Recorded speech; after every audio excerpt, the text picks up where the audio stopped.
हरिओम। मैं योगाचार्य विष्णु और आपका एक बार फिर से स्वागत करता हूं हमारे YouTube चैनल योग गुरु विष्णु में।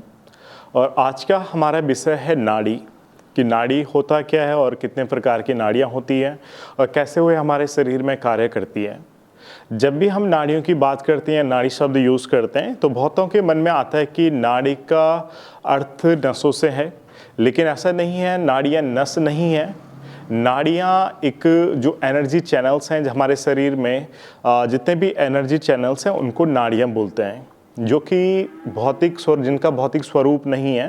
ये केवल एनर्जी बॉडी में या एक ऊर्जा के रूप में हमारे पूरे संपूर्ण शरीर में विद्यमान रहती है।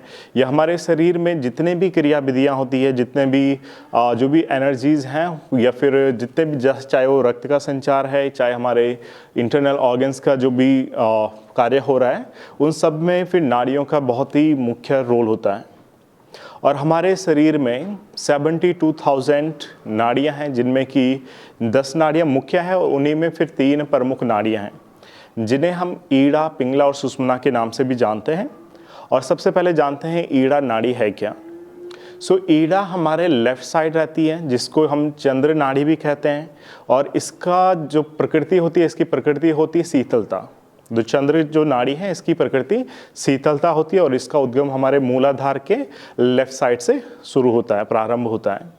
और जो दूसरी नाड़ी है, जिससे इसके अपोजिट साइड रहती है, राइट साइड में रहती है, उसको हम बोलते हैं पिंगला नाड़ी या फिर सूर्य नाड़ी। और इसकी जो प्रकृति है होती है उष्ण प्रकृति की या फिर गर्म प्रकृति की होती है। और इसका उद्गम भी मूलाधार से ही होता है, राइट साइड से। और सुषुम्ना का स्थान है हमारी सेंटर ऑफ द स्पाइन में, स्पाइनल कॉर्ड में। और जब भी हम योगाभ्यास करते हैं, फिर प्राणायाम का अभ्यास करते हैं, ध्यान का अभ्यास करते हैं, तो इन्हीं के अभ्यास से हम इन नाड़ियों के बीच में समन्वय या संतुलितता ला सकते हैं। आपने देखा होगा कभी हमारी सूर्य नाड़ी एक्टिव रहती है, कभी चंद्र नाड़ी एक्टिव रहती है। तो आप इस प्रकार से भी चेक कर सकते हैं। आप जब चेक करोगे, कभी क्या होता है कि आपके राइट नोस्ट्रल से इनहेलेशन एंड एक्सहेलेशन ईजिली पास हो जाता है, कभी लेफ्ट नोस्ट्रल से पास हो जाता है, और हमेशा एक नोस्ट्रल ब्लॉक रहता है। तो उसका कारण यही है कि कभी हमारी सूर्य नाड़ी एक्टिव रहती है और कभी कभी हमारी चंद्र नाड़ी एक्टिव रहती है।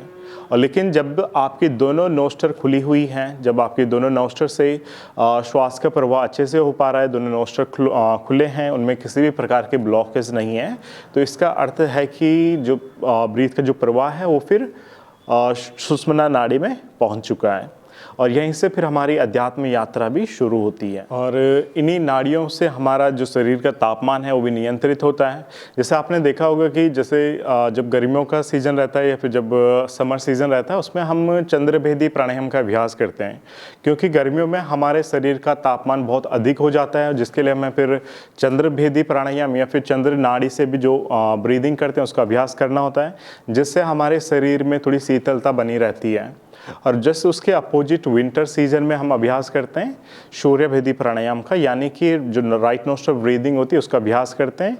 तो ये फिर हमारे शरीर को थोड़ी उष्णता या फिर गर्माहट प्रदान करता है, जिससे हम अपने नाड़ियों को, अपने शरीर के तापमान को नियंत्रित कर सकते हैं और साथ में ही हम अपने शरीर को स्वस्थ रख सकते हैं और रोगों से मुक्त रख सकते हैं। तो ये आज हमने जाना कि नाड़ियाँ कैसे हमारे शरीर में कार्य करती है और कैसे इनको नियंत्रित किया जा सकता है। तो आशा करता हूँ आपको ये वीडियो पसंद आया होगा, और इसी प्रकार की वीडियोस को देखने के लिए हमारे चैनल को सब्सक्राइब कर लीजिए, ताकि आने वाली वीडियोस भी आप तक पहुँचते रहें। धन्यवाद।